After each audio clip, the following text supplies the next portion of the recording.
Thank you, everyone, and welcome to everyone today. My name is Adi Batson, and I'm going to be your moderator for today's insightful webinar. We're thrilled that you've all joined us and spent some time in your afternoon for this insightful discussion on unlocking the hidden funding and debunking SR&ED myths for IP-driven companies. This webinar will challenge some of the common myths and misconceptions around SR&ED eligibility, specifically for IP-focused organizations, but most importantly, we'll be showing you how you can tap into significant tax credits and accelerate innovation without having to give up that much equity. And joining us today for our expert panel, we'll have members from Riyahi Patents, as well as our talented team here at Boast. For today's agenda, we'll just do a quick walkover of what you can expect. First, we'll be introducing, of course, our talented panel members. Then we're going to break down some of the biggest myths around SR&ED and, of course, IP-driven companies, specifically on how they can move past them.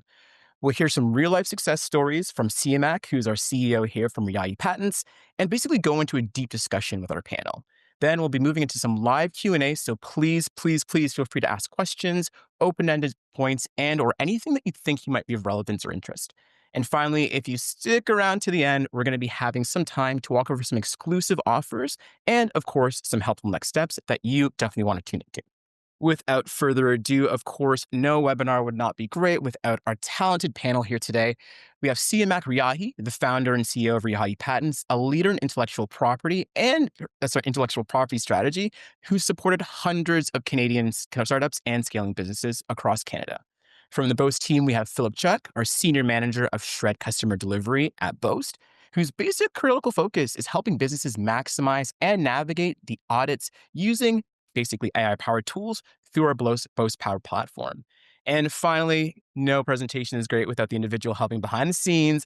We have Matt Richauser, our Boast solutions consultant, who'll be monitoring and surfacing all the questions in our chat. So feel free to jump in and dive in at any point in time. We'd love to hear your comments and feedback. But to kick things off, let's introduce Siamak. So Siamak, thank you again for joining today. As founder and CEO of Riyahi Patents, a leading technology-focused IP consulting company here in Canada, you have offices in Ontario, British Columbia, and Nova Scotia, and you've helped innovative companies scale across a variety of sectors, including AI, medtech, and clean tech. Siamak, can you maybe walk me through, share a little bit about Riyahi Patents, what you do, and basically how you support companies in building strong IP, and also most importantly, how do you help them secure funding? Thank you, Eddie. Good afternoon, everyone. My name is Siamak. Last name is Riyahi, and the company is Riyahi Patents, and I'm the founder and CEO of the company. The company was founded in 2018 in British Columbia. Prior to that, I used to live in the States, and I had a similar company with a different name over there. We've worked, give or take, with over 150 startups and SMEs across Canada and a few in the States. And we have helped them with their intellectual property strategies, developing a strategy, strong strategy, filing patents, trademark, copyrights, trade secrets for them, and build an IP portfolio for them along the way. And whenever they need it, we help them also with IP-related government funding, which they were qualified for. And some of them, they've been with us for a few years. So when they talk to investors, they talk to VCs, they have a strong IP strategy and IP asset portfolio, and we help them. And hopefully many of these startups, they're going to get ready for mergers and acquisitions in a few years, and the IP assets will help them. So this is in a nutshell who we are and what we do. We have a technical team, and we have a few patent agents and trademark agents that they work with us, and we cover everything related to intellectual property. Siamak, thank you so much. That was such a detailed and thorough introduction. I'm so happy to have you along for today's panel. And of course, leading over to our team here at Boast, Philip, it's so nice to have you on our call today. Philip, you specialize in helping technical teams unlock SR&ED tax credits relatively effectively and efficiently. Could you maybe share a quick overview of what Boast does and how your AI-driven approach simplifies and strengthens the SR&ED claims process, basically for companies who are scaling and are growing? Yeah, for sure. Good morning, good afternoon. I know we're pretty spread across. A quick introduction. Boast has been around for over a decade at this point in time. We've helped thousands of companies with thousands of claims at this point recover probably close to $600 million in credits. We help a lot of technical teams wade through a lot of their work, understanding what's eligible, what's ineligible, and kind of navigating what to claim. We use an AI approach to really help navigate through documentation. This could be anything from project tracking to email messages to Slack messages, any sort of project tracking tools that you might have. We have a bunch of experts spread across the country, all the way from Vancouver to Toronto, to help companies wherever they might be. Phil, thank you so much for kind of walking through Boast at a high level and really the impact that we support and how we activate with our customers or support customers in that case. Moving right into it, let's kind of get into the larger point in the discussion today. I'd really love to dive into possibly some real world examples of how SR&ED and IP strategy can basically come together to drive real growth. See, Matt, could you maybe walk us through a success story that you've had recently where you're able to align R&D and IP that basically helped a company unlock significant value? Sure. By recently, a few years ago, we were reached out by a software developer or software development company that they were developing softwares based on AI, artificial intelligence. And they were told that there's no patents around the work that technology development that they were working on. Mm. So, one thing which is really important, intellectual property doesn't necessarily mean just patents. It could be trademark, copyright, trade secrets, and so on and so forth. So they had started working on SR&ED and SR&ED tax incentive, and they were claiming for the past 2 years prior to being engaged with us. So after talking to them, we realized there's no intellectual property strategy for the company. So they didn't really know what the strategy here would be. Ironically, they were talking to venture capitalists, to investors, and one after another, the question regarding IP was brought up, and they didn't really have any answer. So it was more like a chicken and egg problem. They didn't really have any IP strategy. They couldn't really raise money, and it was due to other issues. So we started working with them, developed an IP strategy, and they needed a few trademarks because it was their brand name and a few products that they wanted to use for marketing. And we started with those trademarks. Part of the code that they were developing needed to be trade secreted. And then little by little, we worked with them, developed the strategy, and we filed for a few patents. It was recently, earlier this year, that one of their patents was granted, which was really amazing. And throughout landscape analysis, we figured out there's potential for a few more patents for them. More importantly, there was something really interesting which happened halfway through working with them in terms of developing the IP strategy for them, filing for patents and trademark. Since they were engaged with a SR&ED consultant and they were claiming, there are three actually sides to this triangle. One is R&D, the other is business development, the other is the IP strategy, and they need to be aligned. So Mm. essentially, your R&D cannot go in one direction, and your IP strategy and business development they can go to the other way. They should be aligned, and we helped them with that. But while we were working on filing for a patent for them, there were a few pieces of information that we figured out, and we shared that with their SR&ED consultant. Not necessarily if you file a patent, you will be SR&ED eligible, and not necessarily if you're SR&ED eligible, you can file for a patent. There's no rule of thumb there. But most likely, when you file a patent, there's a systematic investigation and uncertainty that you're going through. And then we share part of that with them, and they shared that with their SR&ED consultant. And that was really helpful because it did shed some light on what they were doing. And that was used for their SR&ED claim. So that was the very first time for us that we realized there is more overlap than what we think. That being said, there are often scenarios that a company is SR&ED qualified and they have been claiming SR&ED. That doesn't mean that they can file a patent, and Phil will provide more information on that. That being said, there are other intellectual property assets such as trademark, copyright, trade secret, which I talked about briefly. They might be able to file for those. So when we say intellectual property, the common mistake is it's just patents. Patents are just one piece of intellectual property asset. Might be the most important for some tech companies, but trademarks and copyright and trade secrets are also important depending on which sector you are in and what the final goal for you is when you're developing IP strategy. So that was a really great success story. And then currently we're working with them on multiple different patent applications and a few trademarks. So halfway through the process, we realized that they're also qualified for some IP related funding. We help them with that. They kind of maximize all the available funding for IP, which was available for them. They also got some of the SRED money, which was they received it from the CRA and put it for IP purposes. So everything came together, and they were able to go and talk to investors and VCs. Now, when they ask questions about their IP strategy, not only can they provide the IP strategy, but they can also provide some patents which were granted. And every now and then, they want us to talk to a potential investor and provide some information about their IP. Nice. See, Mac, that's so great to understand that you were able to allow a lot of that IP experience to basically validate potential shred, which then led on to, them being able to file for a shred claim. And of course, they were able to recollateralize that shred capital back into programming. And I think when you alluded to eligibility being extremely important, Phil, we're kind of taking a parallel step to that. When it comes to looking from shred, what are some of the biggest pitfalls that companies face when submitting a shred claim, or particularly around overall basically eligibility? Could you maybe speak to that a little bit? Yeah, absolutely. One of the things that like CMAC has touched base upon is the use of shred funds and the exploration of expenditures and IP related costs.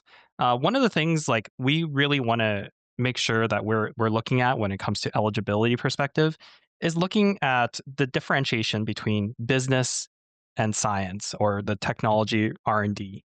One of the biggest things like a lot of companies try to do is to include business costs, and these could include things like trying to include the IP costs into their shred claim, which unfortunately is a business um, expense, and it unfortunately is not applicable from a shred perspective.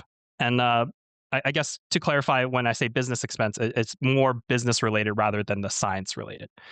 To answer your question, Addy, some of the biggest things when we think about exploration of shred eligibility, there's really three main criteria we look at a lot. One is called a technological uncertainty, and this is kind of the barriers that you are faced with when you're trying to develop something. Um, this is the identification of really uh, the problems you have bound by standard practice. One of the things that is different between shred and IP is that standard practice is really defined within your own corporation rather Mm. than the more global landscape that you would have to explore through IP. Um, the second piece of eligibility is really the systematic investigation to resolve the problem. One of the big things that we want to make note of is to ensure there is a rationale or a method to the madness when you're trying to resolve the uncertainty you're faced with, where one solution prompts the outcome to another attempt or solution. And that really it's what we'd want to avoid from the, some of the descriptions of the work is more of a trial and error basis. Right. Okay. Um, Last but not least is really the technological advancement. One of the biggest things that we think about from a shred perspective is really what have you learned from everything that you've done. These could be failures or these could be successes as well. Some of the big things that you might notice is that Shred is not a success based program. So that you could have tried 20 different things in a particular year and none of them have worked, and you would still be eligible for Shred. Whereas for IP, some of these things would be more outcome based rather than the failure based. And these are some of the things you would definitely look out for from an eligibility perspective. Yeah, Phil, that's really helpful to understand kind of those three kind of key pillars around accessibility and eligibility. And kind of looking outside of that scope, which it seems to be very much narrowed. CMAC, could you maybe like walk over some of the criteria for when you're looking for qualified IP? And could you maybe elaborate a bit more of how it differentiates itself from traditional shred? Yeah, there's always a question regarding that whether I'm qualified for intellectual property or not, or Mm. when the right time would be for my company. The answer is always yesterday as opposed to today. But joke aside, depending on which sector you're in, there isn't a really solid criteria to say when you should start. The sooner, the better.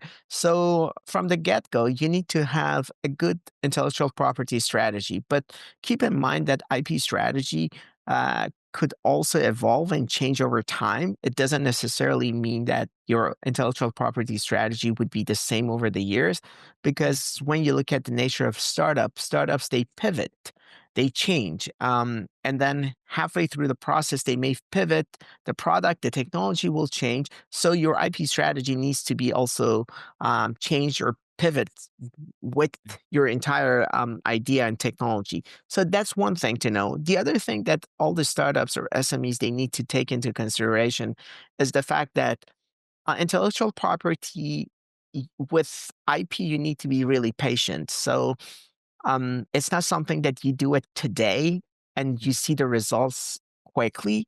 It's an investment, and over time it pays off. So the goal here is you build intellectual property assets that over time changes the valuation of your company and technology advancement at the same time. The other thing is investment on intellectual property could be pricey.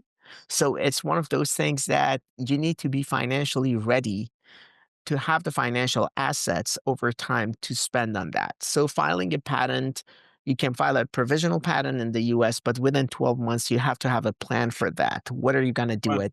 Do you take it to a national phase, file a PCT, take it into Canadian side, or all of the above?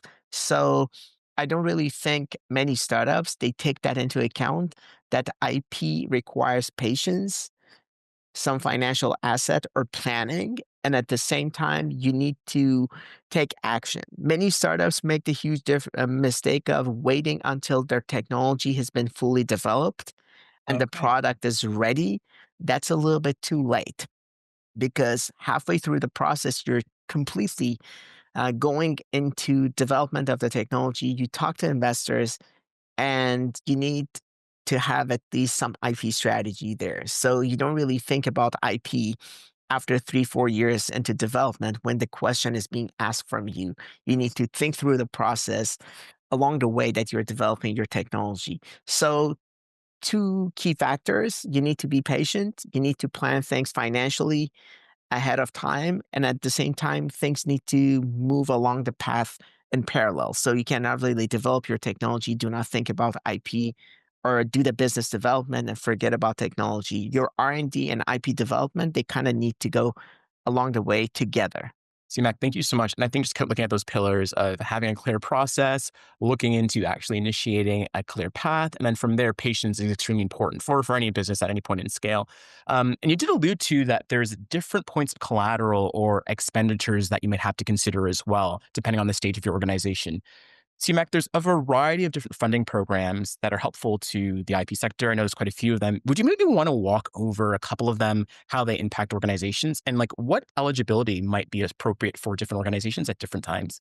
Yeah, absolutely, absolutely. There are a few uh, programs, and I will shed some light on each of those. Some of them are based on the province you are in, and some of them are federal, and some of them they need a little bit more investment from your side. So I will provide explanation on those. And if anyone has any other extra questions, they can reach out to us, and we would be glad to answer those questions. For example, IPON, Intellectual Property of Ontario, is for companies based in Ontario, and there are certain criteria, less than certain number of employees and all that, which many of the startups will be qualified for that. You need to be in a certain sector: AI, agriculture, clean tech, you name it. There's a list of sectors, and you need to become an IPON client.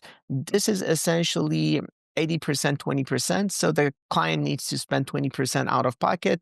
IPON provides 80% funding for that. So if financially you just started and you have a limited budget, this is a really great program for you. Elevate IP is another program, which the name changes. For example, in BC, it's called Accelerate IP. In Atlantic region, there's a different name, but that's a federal program. There are two streams for that program. One stream, almost they cover 100%. Again, depending on where you're located, the contribution could be a little bit different. It's the stream two is mainly focused on developing IP strategy. If you need a patent search, trademark search, they will cover the cost. Then stream three would be more of an execution for filing patents, trademark. The contribution from client side would be 10, 15, 20, 25%. Again, where you are Right. could determine that percentage. These are good programs for startups that they're early in the process and they have a limited budget and they want to develop IP strategy. IP Assist by IRAP is another good program. IP Assist doesn't cover cost for filing, but once you have a good relationship with your ITA, industrial technology advisor, you can build that relationship, you can develop your IP strategy, and that's really great because IRAP is a big program, huge program by NRC, and then they have a funding for IP. There are other programs like Can Export, which you need to contribute 50% and you need to have some revenue. It covers many items, including IP, but that's for companies that they start generating revenue so they can compensate for 50%. And they're in a position to export their technology outside Canada. So there should be a reason for them to file outside Canada and export the technology. IAC is for clean tech. It's another great program that clean tech companies they can benefit from. There's a membership associated, and you need to have some revenue in order to become IAC member. And they have few rounds of funding. But again, those programs are probably for companies that they're not pre-revenue, so Right. they started generating revenue. So depending on where you are and what your goals are, there are so many other multiple different government or grants or funding opportunities in front of you.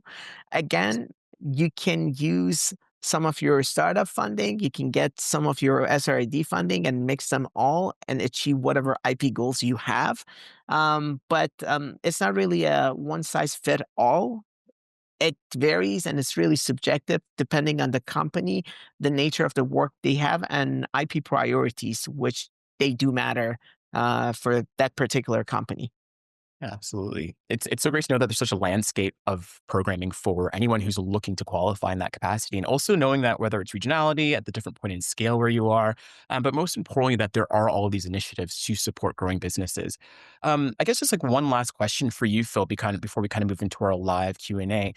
If there's one kind of key tidbit or takeaway that you'd want for any organization looking to file a SR&ED claim, whether it's their first one or their 100th, what would that one thing be? That whether it's a pain point or perspective that any organization filing a claim or looking to file a claim should always keep in mind. Yeah, that's a really great question. One of the things that CMAC brought up is strategy. I think that's a very very important word to use. A strike claim should have a strategy that you implement year over year, and that you develop as to how you track your progress as you get through the work that you're doing. Um, Arbitrarily, the shred follows your tax returns, which then becomes a yearly event. But things like how do you document the people who were involved, what their Mm. contributions were. Uh, Maybe it could be project tracking and so that you can allocate some of the expenditures. Also, inclusion of just making sure you're able to record a lot of this documentation of the activities that have happened. A lot of our software companies that we've worked with do include like project tracking tools like Jira and Git, and some of these like items that like these artifacts that have been produced can vary in quality as well and help drive the outcome of like, hey, what happened in January of 2024, which might is quite some time ago, right? So a lot of companies we're working with is a December fiscal year end, so we would be talking within that time frame. Just having a strategy around what is being recorded, making sure there's an understanding of like what the documentation is, and where the finances go, and developing a strategy to record that and make note of it is important. Um, that would probably be my number one thing to recommend and advise on for most company is developing that over time. Philip, that's super impactful and helpful. And I think it goes with any organization having a clear and concise strategy just to make sure that your short opportunities are most impactful. Also, I think aligns with making sure that you're qualified for potential IP opportunities as well. Philip, CMAC, thank you both for kind of walking us through kind of that critical discussion and just really kind of answering kind of those key topics. We're going to take it away into our live Q&A, and I see we got quite a few questions here in our chat. Just want to see what we could start with here. Emily, thank you so much for joining today. I guess this is a really great question that you have here. If someone, and maybe it's going to go through this example, just wondering how your pricing works. Is it fixed, hourly, or based on percentage of a refund? Philip, I think that one's sent to you specifically. Kind of maybe what do I allude to how our processing when it comes to pricing works? Yeah, for sure. Generally speaking, there's a number of different ways like fee structures work. You've alluded to quite a few of them. Generally speaking, when it comes to being a startup, my recommendation is always going to be contingency. We absorb a bit of the risk with you, and we partner with you to ensure that when you're successful, we are successful as well. The other fee options is really for when you're exploring what might be the most beneficial. But when you're starting out, I do recommend contingency for sure. Absolutely. Thank you so much. I guess just one other one here. And Matt, thank you so much for kind of taking the time to answer indirectly. If you have to consider, I'll just make this one over here for you, CMAC. CMAC specifically, how can a founder know if they'd structured their documentation properly for a specific IP claim? Or what would you always recommend to any founder looking to source in that potential IP opportunity? In order to how do they document everything in order to they need to document everything. I mean, at some point in life, USPTO, they had a rule that you could show them that you have enough documentation in order to get the priority. At some point, things changed, and then you needed to file a provisional in order to get the priority. But the detailed the documentation is, the better off it would be, Mm, because like any scientist or any tech person, you do things and they become second nature to you and you get too close to it. Often we work with many individuals, particularly in tech and software developers. They're well known, and no offense to anyone who's a software developer here. They're not the best people when it comes to documentation and taking note. Everything happens up here. Then bringing it down to a paper or taking note is not their greatest, mm, forte.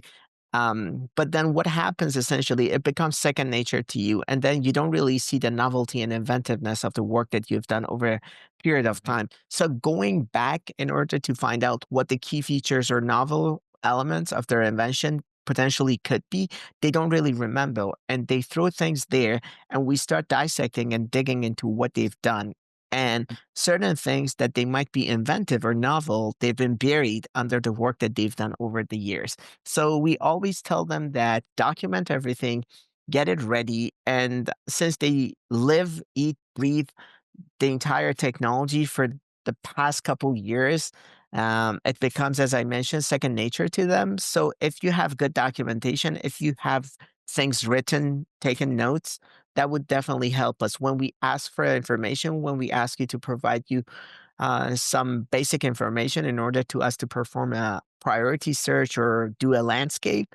That can extremely help us in order to find out what actual invention was and what the inventive features would be. So often, after we perform a due diligence, when we talk to these founders and co-founders and CTOs, they say, "I never thought that this is one of the key features in my invention. mm. Everyone should know that." But guess what? You know it and your team, they know it, but that Mm. doesn't necessarily mean that the rest of the world, they know it. So good documentation, it doesn't really matter whether it's digital or traditional note taking, and some evidence, they always help. Perfect. See, Mac, thank you so much for kind of alluding to that too. And I guess just along those lines as well, Philip, if you could look from a perspective from SRED at least, and documentation and tracking is always going to be most important, but can SRED claims be used retroactively for projects that, didn't result in a launch or, again, something that had grown? You can definitely claim retroactively. So the policy for a SRED claim is actually 18 months after your fiscal year end, Wow. which would mean that if I was thinking for most companies that are applicable, December 2023 fiscal year end would have a statute bar deadline of June 30th of 2025. So that's Mm, as far back as you would want to look when it comes to a SRED claim. When it comes to something that was not launched or something that might be unsuccessful, I kind of want to go back to a comment I made earlier, which is, SRED is not a success based program. It can definitely be a failure. It can definitely be something that has not worked out in your favor. As long as it becomes a learning for your corporation, there's a SRED claim to be had. Maybe you tried a multitude of different machine learning methodologies, maybe a combination of them, and you're like, hey, none of them actually work for my application because the for whatever reason it just didn't. And then now you know like these applications don't work in these particular scenarios for future projects, and thus there's a shred claim to be had there. Given there's the definition of a systematic investigation and all other components of eligibility. But, you know, don't let failure be the reason why you don't claim shred because it's experimentation. It's not meant to be successful every single time. Right. Thank you, Philip. That was great. And I love that you said, don't let failure be the reason why you don't file. I guess for both of you, just kind of, finishing off, would you each provide like, just one key tidbit or takeaway that you want our audience to remember today? I guess, CMAC, we can start with you. Yeah. I will combine both things that I have in mind in one point. Number one, one misconception about shred and IP is the fact that many founders they've been informed that the IP costs can be shredded. No, you cannot. Filing for patents, trademark, copyright, you name it, those costs you cannot really use it toward your shred. That's a wrong concept that they have in mind. That being said, whatever money you get back from the CRA as a tax incentive would come to your company, and you can use it for IP if you want to. Right. So that's one thing that might be a misconception. The other thing, as I mentioned earlier, when it comes to intellectual property, do not think that IP is something that you're going to file for patents, for trademark, for copyright, and you're going to see quickly the results. You need to be patient. You need to be ready to financially invest on it and take your time. So IP necessarily is not for small businesses, for everyone. So typically, you need to have a plan, and that's why you need to have intellectual property strategy. So without this strategy, randomly filing patents and trademark is not going to help you. So you need to have a strategy. That's a common mistake. Initially in the process, you probably don't have a strategy, but the sooner you build up that strategy, the better off you would be when it comes to IP. Right. Thank you so much, CMAC. And strategy, kind of key theme for today. Phil, is there a specific tidbit, point of knowledge, key takeaway that you want our audience to kind of remember off from today? Yeah, for sure. I would say one of the largest, or well, not largest, one of the most difficult things about Shred is that it's a very ambiguous program, and it's designed to be ambiguous to include any number of technologies anybody might be looking to develop. And this could be anywhere from food and beverage to software to manufacturing to mining to energy, Mm. um, any number of different things.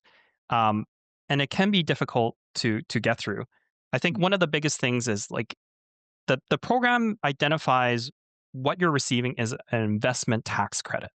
And it's really when you as a corporation is making an investment to develop something, you should take a look at Shred because you're investing in it. And thus the government is incentivizing you to take a look at that investment and see if it applies to Shred.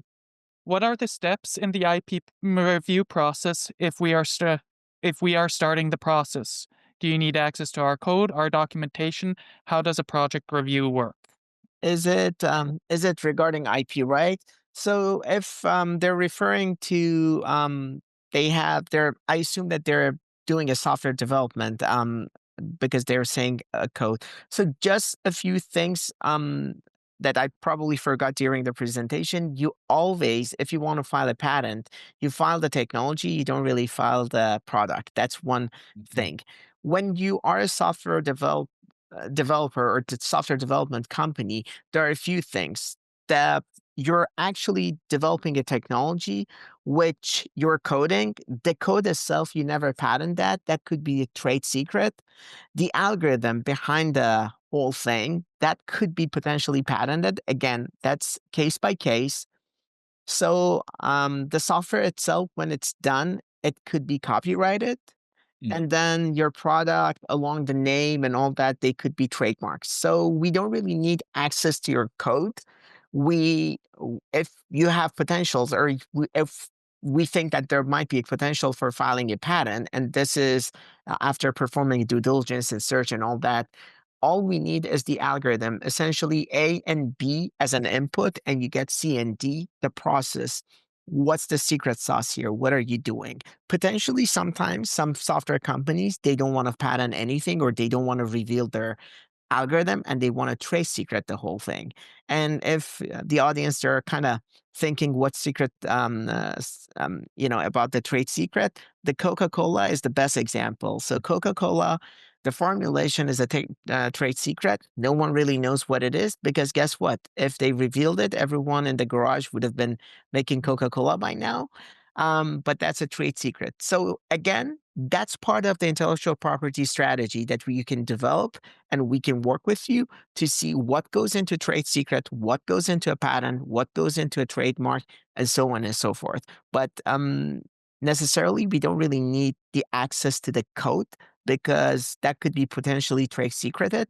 And those are the details there. The algorithm, how things happen on a bigger scheme of things, that's the most important thing for filing a patent. Thank you so much, CMAC. Matt, do we have any more? I think Emily having a great chat. It's so perfect. There's another one that has just been opened by Peter. Regarding Medar's response to my original question, can you expand more on the possibility of eligibility of SR&ED tax credits for my use case? We're developing software, but there's nothing novel or new there. As I mentioned, our IP is the story, which of course would be protected by copyright. I'm interested in specifically learning about whether we can take advantage of SR&ED in any matter.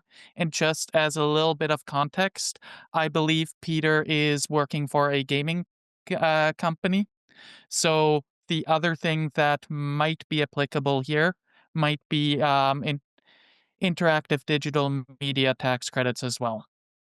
Yeah, I could take a stab at answering that question as well a little bit too. When it comes to SR&ED, it's also finding the right level to analyze the work that you're doing. When we look too deep into the weeds of things, everything looks like it's standard practice or nothing new or novel that is happening, right? Like you could take a look at maybe something that's not software. I'll say an engine block. I'm trying to design a new engine. But if you're looking too far down and you're just like, all I'm using is nuts and bolts and nothing new and novel is being used here, you're too far down. Like we would want to make sure like we're looking at the right level to ensure that what we're exploring, it has a definition of, technological uncertainty, has a definition of standard practice and systematic investigation. And we're here to help walk you through that based off of just the description that you would provide to us. And we can provide some advice to, would it be eligible? Would it not be eligible? Generally speaking, like not everything that you would patent would be shreddable. But I would say like most of the times that when you do have a patent or other IP associated with what you're developing is a great indicator that SR&ED is also present. That's a Um, really great point. Sorry, go there, ahead, Matt. there was one question which I just read it and I browsed it, if I may answer that one, which is really in line with what Phil said. Someone asked, what about the search that we perform during the patent? Can that cost be shredded? Just keep in mind, Phil mentioned something really important about the outcome from SR&ED versus patent. So when you're doing SR&ED, you look into things internally. For patents, you go globally. So the patent search that you perform is not necessarily the same search that you perform for SRED. That's the difference. So when you perform a patent search, you dig into patent literature and non-patent literature in order to find out whether any part of the technology that you're developing is novel or inventive, which is somewhat different from the search that you perform for your SRED. So that's one thing that you cannot really do this patent search or and claim it as SRED cost because the nature of the work is different. To Phil's point, again, there's no rule of thumb, and you cannot really say that. But if you're filing for a patent, then there's a good chance that part of the technology that you have developed could be eligible for SR&ED because technology advancement, the systematic investigation, and uncertainty did exist when you wanted to file a patent because something novel or inventive was brought to the table. That means a lot. Again, if you're shredding, necessarily you're not going to be eligible for filing a patent because those two things are completely different. There might be some overlaps, but one has nothing to do with the other. T-Mac, thank you so much for taking that time just to break and clarify those two streams specifically. Trying to see if there's any last questions in our chat for today. Perfect. Yep, I know some documentation will hopefully get out to everyone as well on our resource site. And Matt, thank you so much for taking extra time to go through each one of these questions. It's been great. And Emily, thank you for so many of the key comments in here. Just to wrap up our overall call for today, again, I wanted to say a big thank you so much to Philip and CMAC for joining our panel and most importantly, walking us through the variety of use cases and questions when considering both SR&ED and, of course, a patent for IP specifically. Now, as we had promised here for everyone today, we do have one quick note here before we wrap up, is we wanted to offer a very special offer for anyone looking to engage with our services here at Boast and, of course, with Rehae Patents as well. So Boast is actually offering a free personalized SR&ED eligibility assessment plus 10% off of your first claim, which again is a great point for value. And of course, Rehae Patents is offering a complimentary 45-minute IP strategy consultation so you can help future-proof your ideas. And of course, most importantly, unlock value that you possibly haven't been aware of before. So if you're serious about scaling smarter or basically increasing your actions and valuability, let's take some action with these two offers right now. And feel free to connect with either of the teams to get started. These experts provide guided services and, of course, have designed some time to make sure that we capture what's most important to you and, of course, what's going to help you accelerate your business growth and opportunities. But without further ado, we really wanted to thank each and every one of you here for joining us for our webinar. As referenced early, CMAC, Philip, Matt, thank you all again for helping and supporting today. Of course, to everyone, just to let you know, we will be receiving a webinar recording shortly that will be sent both directly to everyone and all of our participants today. And of course, this will be living live on our Boast website as well. Feel free to share it with your colleagues. And of course, if you have any other questions, feel free to reach out to either of us at any point in time. But most importantly, thank you all for taking the time today. And of course, enjoy the rest of your afternoons. Gonna leave, again, our little special offers again if you want to take a minute to scan the QR code, or of course, you have direct contact information for both CMAC and Phil.